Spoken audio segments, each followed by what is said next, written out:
बिस्मिल्लाहिर्रहमानिर्रहीम अस्सलाम वालेकुम। नाइन्थ क्लास के चैप्टर नंबर 3 को डिस्कस करने जा रहे हैं हम। बहुत ही इंटरेस्टिंग एमसीक्यूज़ हैं और कई की बुक्स में इनके आंसर्स बच्चों बहुत गलत लगे हुए हैं और आपने इनको बड़े अच्छे तरीके से ध्यान से ज़रा सुन लेना है। Newton's first law of motion is valid only in the absence of. देखिए, Newton's first law of motion ये कहता है कि अगर कोई बॉडी रेस्ट पे है तो बच्चों वो रेस्ट पे ही पड़ी रहेगी। अगर कोई बॉडी रेस्ट पे है तो वो रेस्ट पे ही रहेगी। अगर कोई बॉडी मोशन में है तो वो बॉडी मोशन में ही रहेगी। कब तक? जब तक उसके ऊपर कोई एक्सटर्नल अनबैलेंस्ड फोर्स एक्ट नहीं करती। अब यहां पे वर्ड आता है एक्सटर्नल अनबैलेंस्ड फोर्स का। इसका मतलब है कि ये वैलिड सिर्फ उस वक्त होगा जहां पे कोई भी नेट फोर्स सिस्टम के ऊपर act is valid only in the absence of net force. इन जब तक कोई नेट फोर्स एक्ट नहीं कर रही होगी, ठीक है, उस वक्त तक ये वैलिड रहेगा। जब नेट फोर्स एक्ट कर जाएगी, जारी बात है उसकी स्टेट चेंज हो जाएगी। रेस्ट वाली बॉडी मोशन में आ जाएगी, मोशन वाली बॉडी हम रेस्ट में भी ला सकते हैं फोर्स की मदद से। इसका मतलब है Newton first law of motion is valid only in the absence of net force. Inertia depends upon mass. हम कहते हैं जी इनर्शिया, और हम इसका एक सादा जुबान में ये भी कह देते हैं किसी भी बॉडी का जो इनर्शिया होता है वो directly proportional to mass of the body होता है। अगर बॉडी का मैस कम होगा उसका इनर्शिया कम होगा, मैस ज्यादा होगा तो उसका इनर्शिया ज्यादा होगा। इसके बाद नेक्स्ट एमसीक्यू है जी, a boy jumps out of a bus, there is danger for him to fall. देखें, अगर एक बंदा जंप करता है बस से तो भाई बस मोशन में थी, वो बंदा भी किस में था? मोशन में था। जब वो बस से जुदा होगा तो उसका इनर्शिया भी क्या चाहेगा? वो मोशन में रहे। आपको पता है इनर्शिया किसी भी बॉडी की ऐसी प्रॉपर्टी है जो चाहती है अगर बॉडी रेस्ट पे है तो रेस्ट पे रहे, अगर बॉडी मोशन में है तो मोशन में रहे। तो अब क्योंकि बंदा और बस दोनों मोशन में थे, जब वो बाहर निकलने लगेगा, जंप लगाएगा, तो जाहिर बात है उसका इनर्शिया उसे कहेगा भाई तुम मोशन में ही रहो, तुम किधर जा रहे हो। तो इसका मतलब है कि वो जो होगा मोशन की डायरेक्शन में ही उसको खतरा होगा गिरने का। तो आंसर है इसका इनर्शिया की वजह से, ड्यू टू इनर्शिया। सो जो राइट आंसर बन जाएगा वो क्या बन जाएगा? Due to inertia. और right answer is Charlie. A string is stretched by two equal and opposite forces. अच्छा, एक स्ट्रिंग है, ठीक है जी, ये एक स्ट्रिंग है, मैं कहता हूं जी ये लेट्स सपोज ये एक स्ट्रिंग है। अच्छा, इस स्ट्रिंग को क्या किया गया है? Two equal and opposite forces से स्ट्रेच किया गया है। यानी 10 न्यूटन की फोर्स अगर इधर से लगाई गई है भाई, तो 10 न्यूटन की फोर्स इधर से लगाई गई है। तो भाई कहता है बताओ रस्सी में जो टेंशन होगी, यार रस्सी की टेंशन जो है ना वो सारी बात उसको दोनों साइडों से 10 न्यूटन की फोर्स लग रही, तो जो रस्सी में टेंशन टी होनी है वो भी कितने न्यूटन होनी है? 10 न्यूटन ही होनी है। अब यहाँ पे एक कंफ्यूजन है, कई कहते हैं सर हमारे खुलासे में आंसर 0 लगा हुआ। ओ भाई 0 आंसर नहीं है, उसने कौन सा आपसे नेट फोर्स पूछा है? अगर तो वो नेट फोर्स पूछता है ना, नेट फोर्स, तब तो आप कहें 0 है। मगर रस्सी को जिस फोर्स से आपने खींचा है, जारी बात है टेंशन भी उसके अंदर उसी फोर्स जितनी आनी है। तो इसका जो राइट आंसर है वो 10 न्यूटन है।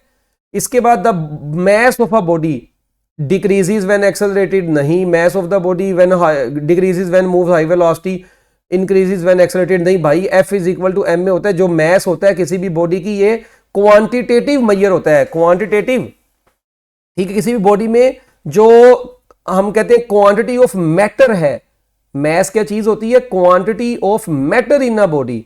तो भाई देखें, जब बॉडी मूव करती है या रेस्ट पे आती है या एक्सेलरेट कर रही है या बहुत हाई वेलोसिटी से मूव कर रही है, उसके अंदर मैटर की क्वांटिटी थोड़ी चेंज हो जाती है। तो लिहाजा मैस कांस्टेंट रहता है, मैस चेंज नहीं होता। मैस क्या रहता है बच्चों? Remains constant.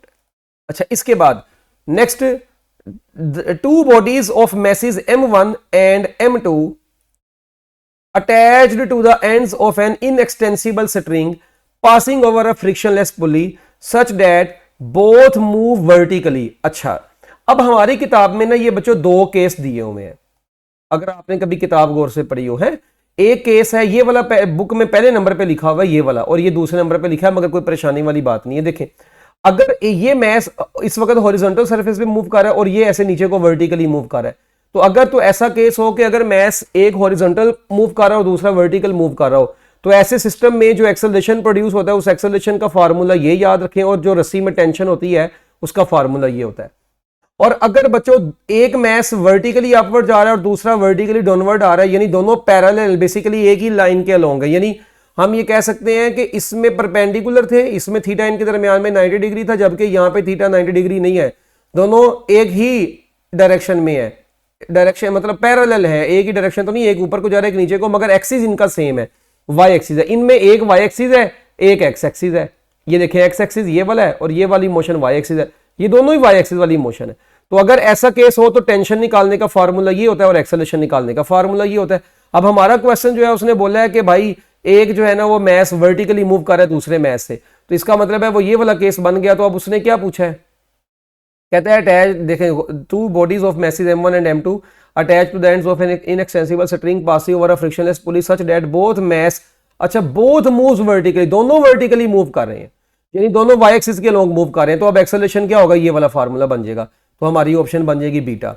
उसके बाद which of the following is the unit of momentum, भाई मोमेंटम का जो यूनिट होता है, देखें मोमेंटम का formula P is equal to क्या होता है mv, बचपन से पढ़ते आ रहे हैं।